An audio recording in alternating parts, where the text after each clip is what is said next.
Smile national టీవీకి స్వాగతం. 21వ శతాబ్దంలో భారతదేశ సాంకేతిక విప్లవానికి మహిళలు నాయకత్వం వహిస్తున్నారని ప్రధాని మోడీ అన్నారు. సైన్స్, ఐటీ, అంతరిక్ష రంగాల్లో మన మహిళలు ఎలా పేరు సంపాదించుకున్నారో చూస్తున్నామని చెప్పారు. మహిళా కమర్షియల్ పైలట్ సంఖ్యలో భారత్ ప్రపంచంలో మొదటి స్థానంలో ఉందని అన్నారు. దేశ రాజధాని ఢిల్లీలో నిర్వహించిన సశక్త్ నారీ వికసిత్ భారత్ కార్యక్రమంలో పాల్గొన్నారు.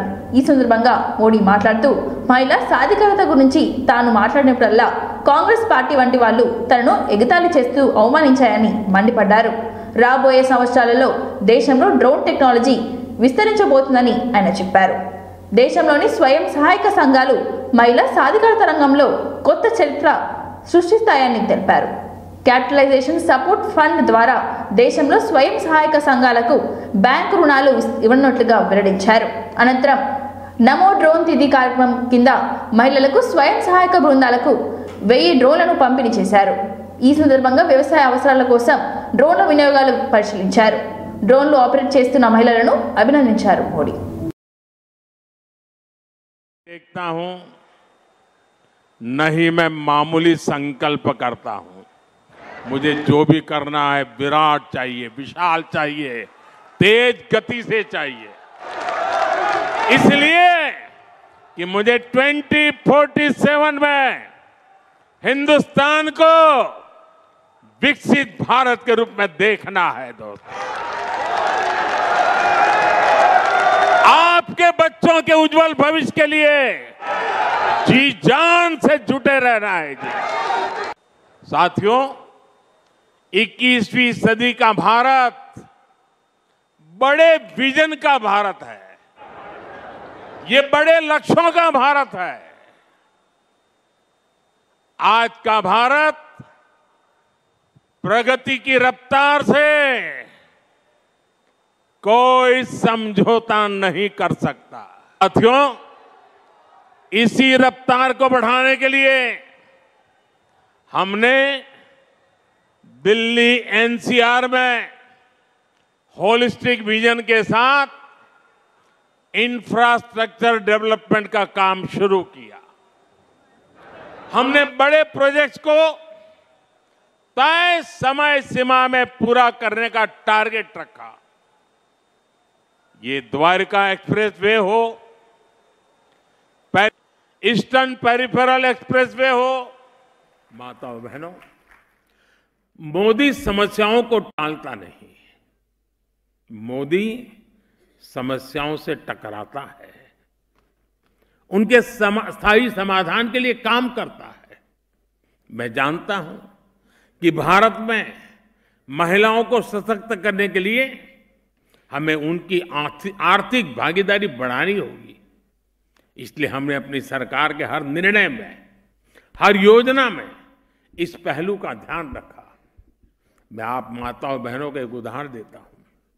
आप भी जानती हैं कि हमारे यहां संपत्ति होती थी तो पुरुष के नाम पर होती थी. कोई जमीन खरीदता था तो पुरुष के नाम पर, कोई दुकान खरीदी जाती थी तो पुरुष के नाम पर, स्कूटर भी खरीदेगा पुरुष के नाम पर, गाड़ी खरीदेगा पुरुष के नाम पर, ट्रैक्टर खरीदेगा पुरुष के नाम पर. घर की महिला के नाम पर कुछ भी नहीं होता था. इसलिए हमने पीएम आवास के तहत मिलने वाले घर महिलाओं के नाम रजिस्टर किए. आपने तो खुद देखा है कि पहले नई गाड़ी आती थी, ट्रैक्टर आता था तो ज्यादातर पुरुष ही चलाते थे. लोग सोचते थे कि कोई बिटिया इसे कैसे चला पाएगी. घर में कोई नया उपकरण आता था, नया टीवी आता था, नया फोन आता था तो पुरुष ही खुद को उसके स्वाभाविक గేట్లు తెరిస్తే బీఆర్ఎస్ లో ఎవరు ఉండరని, అందరూ కాంగ్రెస్ లోకి క్యూ కడతారని చెప్పారు సీఎం రేవంత్ రెడ్డి. అనవసరంగా మాతో గోక్కోవద్దని హెచ్చరించారు. మాకు లోతు తెలుసు, పడితే ఎక్కడికి వెళ్తుందో అంతకంటే బాగా తెలుసని ధ్వజమెత్తారు. మన గురు ప్రజా దీవెన సభలో సీఎం రేవంత్ రెడ్డి మాట్లాడుతూ ఈ సభ వేదిక నుంచే ఉమ్మడి ఖమ్మం జిల్లాలో లోక్సభ ఎన్నికల శంఖారావాన్ని సీఎం పూరించారు. బీఆర్ఎస్ అంటేనే బిల్లా రంగ సమితి అని విమర్శించారు. ప్రజాపాలనలో ప్రజలకు మంచి జరగాలంటే కేసీఆర్ ఫ్యామిలీ ప్రభుత్వంపై శాపనార్థాలు పెడుతుందని మండిపడ్డారు. కాంగ్రెస్ను ఓడించేందుకే బీజేపీ బీఆర్ఎస్ ఒకటే అని అవగాహనతోనే ఎంపీ అభ్యర్థులను ప్రకటించాయని సీఎం ఆరోపించారు. డాక్టర్ లక్ష్మణ్ అంటున్నాడు ఎన్నికలు అయిన తర్వాత ఈ ప్రభుత్వం ఉండదని. నేను అడగదలుచుకున్న డాక్టర్ లక్ష్మణ్, అయ్యా నీ దగ్గర ఉన్నది 8 ప్రభుత్వాన్ని ఎట్లా ఏర్పాటు చేస్తావు చెప్పని నేను అడుగుతున్నాను. అంటే బీఆర్ఎస్ బీజేపీ ఒక్కటై కుమ్ముకై కుట్ర చేసి ఈ ప్రభుత్వాన్ని పడగొట్టాలన్న ఆలోచన చేస్తున్నారు. అందుకే బీఆర్ఎస్ ఎమ్మెల్యేలు చాలా మంది అన్న ఇందిరమ్మ రాజ్యం ఉండాలి, ఇన్నేళ్ళు మేము ఆ పార్టీలు ఉన్నా ఒక్కరోజు కూడా ముఖ్యమంత్రి మా గల్వలే, మా మాట వినలే, ఆయన ఎట్లుంటాడో మేము చూడలేదు. కానీ మీ ప్రభుత్వం వచ్చిన తర్వాత మీ మంత్రులు సచివాలయంలో ఉండరు, మీరు ఇంటికి వచ్చిన కలుస్తుండ్రు, సచివాలయంలో కలుస్తున్నారు, పేదల్ని కలుస్తున్నారు, కార్యకర్తల్ని కలుస్తున్నారు, ఆడబిడ్డల్ని కలుస్తుండ్రు, అధికారులను కలుస్తుండ్రు, సమీక్షలు చేస్తుండ్రు, అభివృద్ధి చేస్తుండ్రు. 5 ఏళ్ళు మీ ప్రభుత్వాన్ని కాపాడే బాధ్యత మాది అని బీఆర్ఎస్ ఎమ్మెల్యేలు వచ్చి అందరు నాకు కలిసి చెప్పిపోతున్నారు. ఒకవేళ నేను అనుకుంటే గేట్లు తెరిస్తే కేసీఆర్ నువ్వు నీ అల్లుడు నీ ఇంటోళ్ళు తప్ప మొత్తం కాంగ్రెస్ పార్టీ కండువ కప్పుకొని ఇందిరమ్మ రాజ్యాన్ని కాంగ్రెస్ ప్రభుత్వానికి అండగా నిలబడతారు. ఇవాళ మన మిత్రుడు వెంకట్రావు గారు కూడా ఇక్కడికి వచ్చి మనకు మద్దతుగా నిలబడ్డాడు. అంటే మేము కాంగ్రెస్ పార్టీకి అండగా ఉన్న మీ ప్రాధాన్యత జాతీయ స్థాయిలో ప్రతి ఒక్కరికి తెలుసు. అందుకే మిత్రులారా, ఈ ప్రజా దీవెన సభ జరగబోయే పార్లమెంట్ ఎన్నికల్లో 4 టికెట్లు ప్రకటిస్తే అందులో బలరాం నాయక్ గారి టికెట్ను సోనియా గాంధీ గారు, మల్లికార్జున్ ఖర్గే గారు, రాహుల్ గాంధీ గారు, ప్రియాంక గాంధీ గారు ఆమోదించి మీ మహబూబాబాద్ పార్లమెంటు టికెట్ని దేశంలోనే 39 టికెట్లు ప్రకటిస్తే మహబూబాబాద్ పార్లమెంట్ బస్సుల్లో ఉచితంగా ప్రయాణం చేసి ఇవాళ తెలంగాణ నలుమూలల ఎక్కడికి పోయినా భద్రాద్రి మీ ఖమ్మం జిల్లాకు కాంగ్రెస్లో ప్రత్యేక ఉంది అని నిరూపించారు. అదే కాదు, మన్మోహన్ సింగ్ గారు ప్రధానమంత్రిగా ఉన్నప్పుడు, సోనియా గాంధీ గారు యూపీఏ చైర్పర్సన్ ఉన్నప్పుడు ఇవాళ తెలంగాణ రాష్ట్రాన్ని సాధించిన తెలంగాణ రాష్ట్రంలో కల్వకుంట్ల చంద్రశేఖరరావు 2 సార్లు 10 సంవత్సరాలు ముఖ్యమంత్రి అయి దళితులకు 3 ఎకరాల భూమి ఇస్తాని, డబుల్ బెడ్రూమ్ ఇల్లు ఇస్తాని, గిరిజనులకు పోడు భూముల పట్టాలు ఇస్తాని, గిరిజనులకు 12% రిజర్వేషన్ ఇస్తాని, మైనారిటీలకు 12% రిజర్వేషన్ ఇస్తాని, ఇంటికో ఉద్యోగం ఇస్తాని ఇవాళ రకరకాల హామీలు ఇచ్చి తెలంగాణ సమాజాన్ని మోసం చేసిండు. కానీ ఖమ్మం జిల్లా ఒక గొప్ప చరిత్ర కలిగిన జిల్లా. 2014 కానీ 2018 కానీ 2023 కానీ ఏ ఎన్నికల్లో బీఆర్ఎస్ పార్టీని నమ్మలేదు, ఈ గడ్డ మీద గెలవనీయలేదు. బీఆర్ఎస్ను గడిచిన 3 ఎన్నికల్లో 100 మీటర్ల గోతి తీసి పాతి పెట్టిన జిల్లా ఏదైనా ఉందంటే ఉమ్మడి ఖమ్మం జిల్లా. ఈ జిల్లాలో ఉన్న చైతన్యం బీఆర్ఎస్ను బొందబెట్టించింది. మిత్రులారా, ఇవాళ ఖమ్మం జిల్లా లక్ష్మీనరసింహస్వామి దేవస్థానం వార్షిక బ్రహ్మోత్సవాల సందర్భంగా సోమవారం సీఎం రేవంత్ రెడ్డి దంపతులు యాదాద్రి చేరుకున్నారు. సీఎం దంపతులకు ఆలయ అర్చకులు పూర్ణ కుంభంతో స్వాగతం పలికారు. బ్రహ్మోత్సవాల్లో భాగంగా తొలి రోజు ప్రధాన ఆలయంలో సీఎం దంపతులు ప్రత్యేక పూజ చేశారు. ప్రభుత్వం తరపున స్వామివారికి పట్టు వస్త్రాలు, అమ్మవారికి ముత్యాల తలంబ్రాలు సమర్పించారు. సీఎం రేవంత్ రెడ్డి వెంట డిప్యూటీ సీఎం బట్టి విక్రమార్క, ఉత్తమ్ కుమార్ రెడ్డి, కోమటిరెడ్డి వెంకటరెడ్డి, కొండ సురేఖ ఉన్నారు. రేవంత్ రెడ్డి సీఎం హోదాతో తొలిసారిగా యాదగిరిగుట్టకి రావటం ప్రోటోకాల్ సమస్యలు కాకుండా ఆలయ ఆఫీసర్లు, పోలీసులు అన్ని ఏర్పాట్లు చేశారు. ఈ క్రమంలో కొండపైకి ఇతర వాహనాలను అనుమతించలేదు. ఉదయం 11 గంటల తర్వాత భక్తుల దర్శనానికి అనుమతించారు.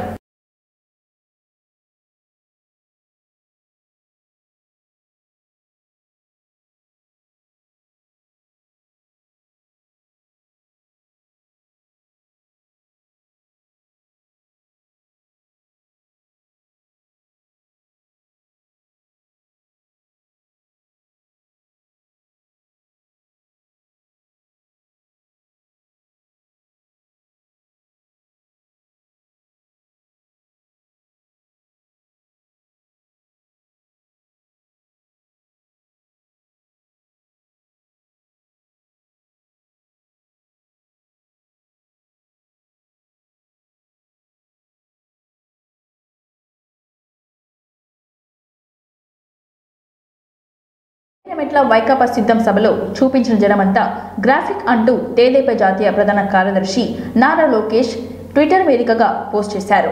ఓ గుంపు జనాన్ని పలు చోట్ల అమర్చుట్టు కొన్ని ఫోటోలను ఆయన బయటపెట్టారు. ఏకంగా మార్ఫింగ్ ఫోటోలు వేసిన వైనం చరిత్రలో ఎప్పుడైనా చూశారా అని ప్రశ్నించారు. డ్రోన్ చిత్రాలు గ్రీన్ మ్యాట్లతో దొరికిపోయారని, ఇప్పుడు ఏకంగా మార్ఫింగ్ చేసిన ఫోటోలు వదిలారని ఎద్దేవా చేశారు. జగన్కు ప్రజల మద్దతు లేదని, ఎంత ప్రయత్నించినా ఆయనను చిత్తుగా ఓడించడం ఖాయమని లోకేష్ పేర్కొన్నారు. సభలు పెట్టాడు. జనరల్ గా ఎవరైనా ఒక పులి వస్తే సింహం వస్తే భయపడతారు, కానీ బిల్డప్ బాబాయ్ డ్రోన్ చూసి భయపడిపోయాడండి.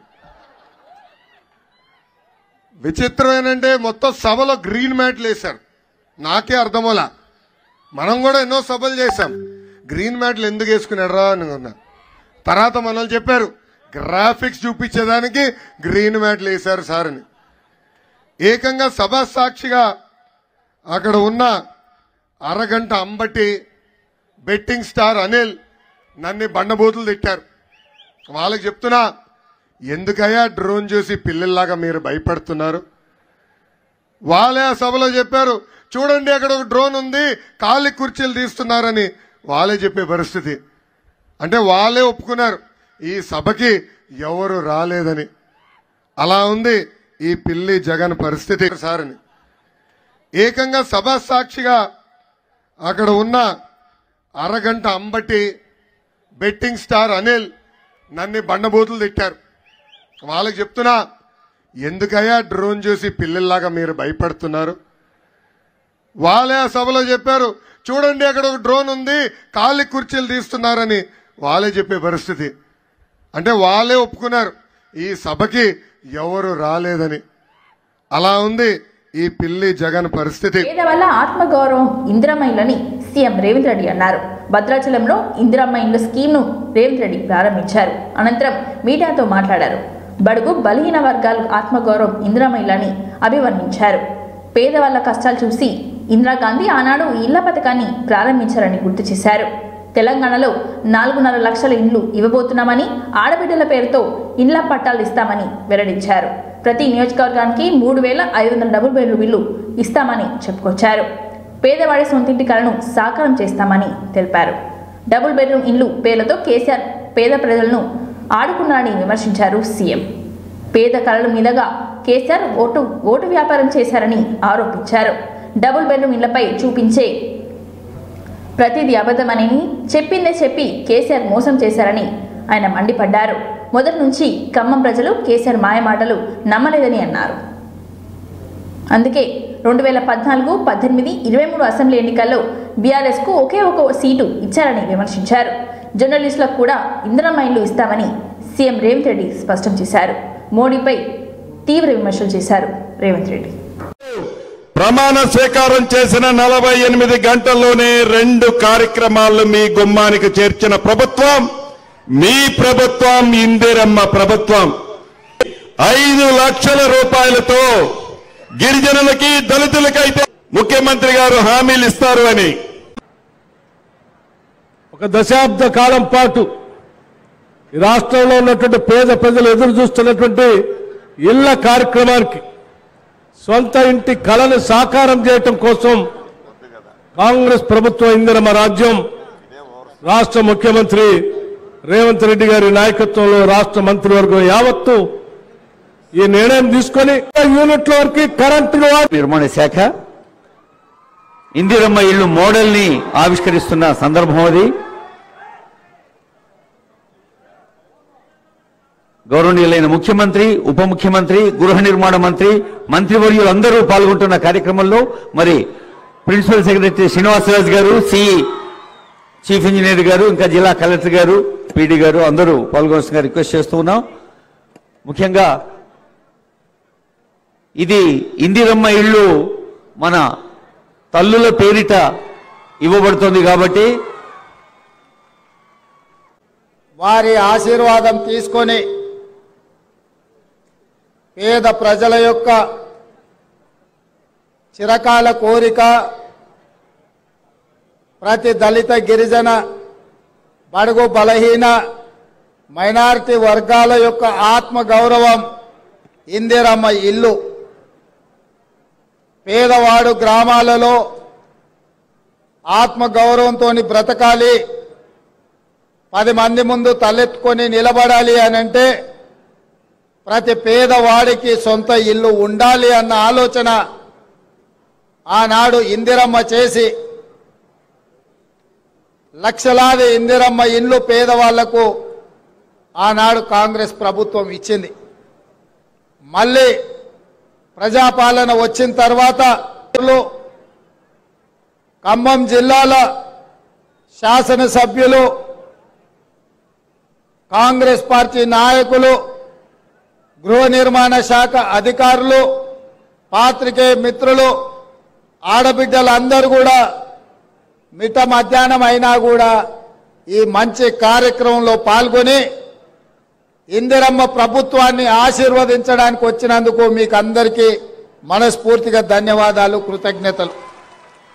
పిల్లను ఉంటే ఏడ కట్టేసుకుంటారు అని పేదవాళ్ల కలల మీద కేసీఆర్ ఓట్ల వ్యాపారం చేసిండు. నిజంగానే ఇంతకాలం ఇల్లు లేక కిరాయింట్లలో ఉండలేక కిరాయి కట్టి ఖమ్మం జిల్లాను అభివృద్ధి చేయాలని ఆలోచన చేస్తున్నారు. ఈ ఖమ్మం జిల్లా కార్యకర్తలు ఎన్ని కేసులైనా తట్టుకున్నారు, ఎన్ని ఇబ్బందులు వచ్చినా నిలబడ్డారు. 2014లో ఈ జిల్లాల టీఆర్ఎస్కి ఇచ్చింది 1 సీటు, 2018లో 1 సీటు, ఇవాళ కూడా ఇచ్చింది 1 సీటు. అంటే మొదటి నుంచి జిల్లా ప్రజలు కేసీఆర్ను నమ్మలే. కేసీఆర్ మాటలకు ఇక్కడున్న ప్రజలు ఎవరు లొంగలే. అందుకే ఇవాళ ఈ మంచి కార్యక్రమాన్ని ఖమ్మం జిల్లా నుంచే మొదలు పెట్టాలని ఇవాళ ఇక్కడ మొదలు పెట్టినాం. నుంచి ప్రాతినిధ్యం వహిస్తున్న బీజేపీ ఎంపీ బ్రిజేంద్ర సింగ్ కాంగ్రెస్ పార్టీలో చేరారు. బీజేపీ ప్రాథమిక సభ్యత్వంతో పాటు లోక్సభ సభ్యత్వానికి ఆయన రాజీనామా చేశారు. ట్విట్టర్లో ఈ విషయాన్ని ఆయన వెల్లడించారు. అనంతరం ఢిల్లీలోని కాంగ్రెస్ చీఫ్ మల్లికార్జున ఖర్గే నివాసానికి వెళ్లి కాంగ్రెస్లో చేరారు. కాంగ్రెస్ కోశాధికారి Ajay Maken, party senior leader Mukul ఆయనను కాంగ్రెస్లోకి ఆహ్వానించి పార్టీ కండువా కప్పారు. ఈ సందర్భంగా మీడియాతో బ్రిజేంద్ర సింగ్ మాట్లాడుతూ రాజకీయ కారణాల వల్లే బీజేపీకి రాజీనామా చేశానని ఆయన చెప్పారు.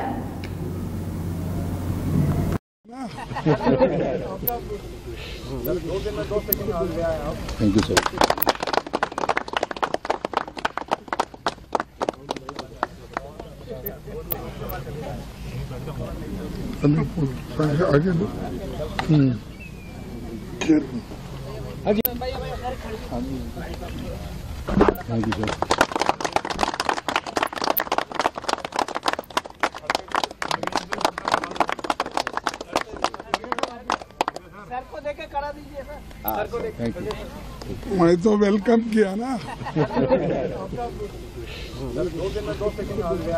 Thank you sir.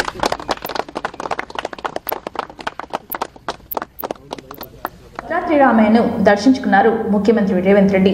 సీఎంగా బాధ్యతలు చేపట్టిన తర్వాత తొలిసారిగా భద్రాచలం రాములవారి ఆలయాన్ని రేవంత్ రెడ్డి సందర్శించారు. ఈ సందర్భంగా ఆలయానికి చేరుకున్న ముఖ్యమంత్రికి పూర్ణ కుంభంతో ఎండోన్మెంట్ కమిషనర్, ఈవో, అర్చకులు, వేద పండితులు ఘన స్వాగతం పలికారు. సీఎంతో పాటు మంత్రులు బట్టి విక్రమార్క, తుమ్మల నాగేశ్వరరావు, సీతక్క స్వామివారిని దర్శించుకున్నారు.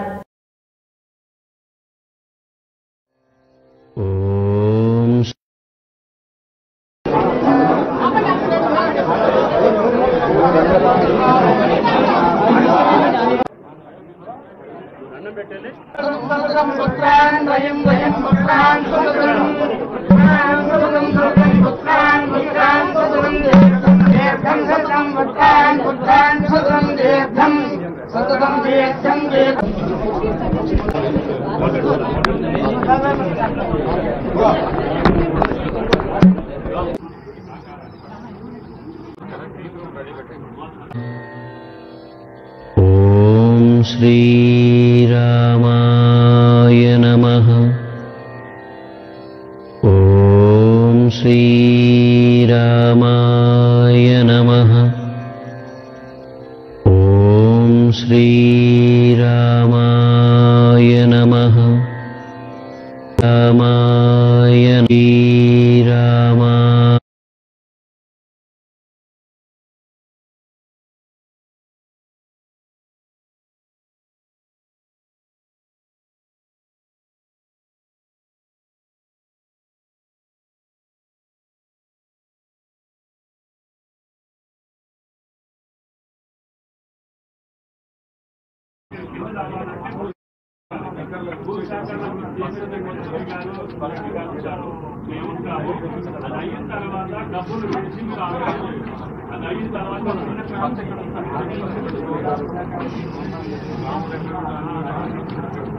కాంగ్రెస్ దే కుటుంబ పాలన కుటుంబాల వ్యవస్థ అని మండిపడ్డారు బీఆర్ఎస్ ఎమ్మెల్సీ కవిత. సీఎం రేవంత్ రెడ్డి కేబినెట్ లో తెలంగాణలో అత్యధిక శాతం ఉన్న మున్నూరు కాపు, యాదవ్, ముదిరాజ్, రజక, విశ్వబ్రాహ్మణ, కుర్మ, వడ్డెర సామాజిక వర్గాల చోటు ఎందుకు దక్కలేదని ప్రశ్నించారు. రేవంత్ ప్రభుత్వంలో కనీసం ఒకరైనా బీసీ సలహాదారులు ఉన్నారా అని నిలదీశారు. ఒక ఎస్సీ, ఎస్టీ, బీసీ సలహాదారులు లేకుండా ఎలా నిర్ణయాలు తీసుకుంటారని ప్రశ్నించారు కవిత. బీసీలకు న్యాయం జరగాలంటే బీసీ గణన జరగాల్సిందేనని అన్నారు. ఏ కులంలో ఎంతమంది ఉన్నారో లెక్క తేల్చిందేనని, ఈ డిమాండ్ కాశ్మీర్ నుండి కన్యాకుమారి వరకు ఉన్నదేనని కవిత అన్నారు. ఆనాడు అంబేద్కర్ బొమ్మ ఉండాలి అసెంబ్లీలో అని అడిగితే ఇవాళ పూలే విగ్రహం ఉండాలి అసెంబ్లీలో అని అడుగుతా ఉన్నాం. ఎందుకంత ఉలికిపాటు ఈ ప్రభుత్వానికి అన్నది ఒక్కసారి మా బీసీ అన్నదమ్ములు, అక్క చెల్లెలు అందరూ కూడా ఆలోచన చేయాలి. ఎందుకోసము ఉండకూడదా? ఏం సంబంధం అండి అసెంబ్లీకి పూలేకి అని చెప్పి చాలా మంది మంత్రులు అడుగుతూ ఉన్నారు. వాళ్ళు ఎవరండి? అసలు ఈ దేశంలో దళిత్ అనే ఒకటి కాయిన్ చేసినటువంటి వర్డ్ కాయిన్ చేసిందే పూలే గారు. మహిళలకు విద్యా అవకాశాలు ఉన్నాయి, మహిళలకు పునర్వివాహాలు కావచ్చు. రేవంత్ రెడ్డి గారు వాళ్ళ పెద్ద పెద్ద నాయకులందరూ వచ్చి బీసీ డిక్లరేషన్ చేయడం జరిగింది. ఆ బీసీ డిక్లరేషన్లో ఒక మాట చెప్పిను, యునైటెడ్ పూలే ఫ్రంట్ ఆధ్వర్యంలో అడిగేం చేయండి, చట్టం చేసి కులగణన చేయమని మనం కోరడం జరిగింది. వాళ్ళు ఏం చేసిండ్రు? ప్రభుత్వం తూతూ మంత్రంగా మీదికి ఏదో చేసి తప్పించుకోవాలని చెప్పి అసెంబ్లీలో ఒక తీర్మానం చేసిండ్రు. తీర్మానం అంటే ఏముంటుంది? తీర్మానానికి చట్టబద్ధత ఉండదు, తీర్మానానికి బడ్జెట్ ఉండదు, తీర్మానానికి ఎట్లా చేయాలి ఈ ప్రాసెస్ ప్రొసీజర్ అన్నటువంటిది ఉండదు. ఇదే మన పక్క రాష్ట్రం ఆంధ్రప్రదేశ్లో అసెంబ్లీలో చట్టం చేసి మరిన్ని వార్తలతో మళ్ళీ కలుద్దాం. చూస్తూనే ఉండండి ఓరిగలు 9 నేషనల్ టీవీ.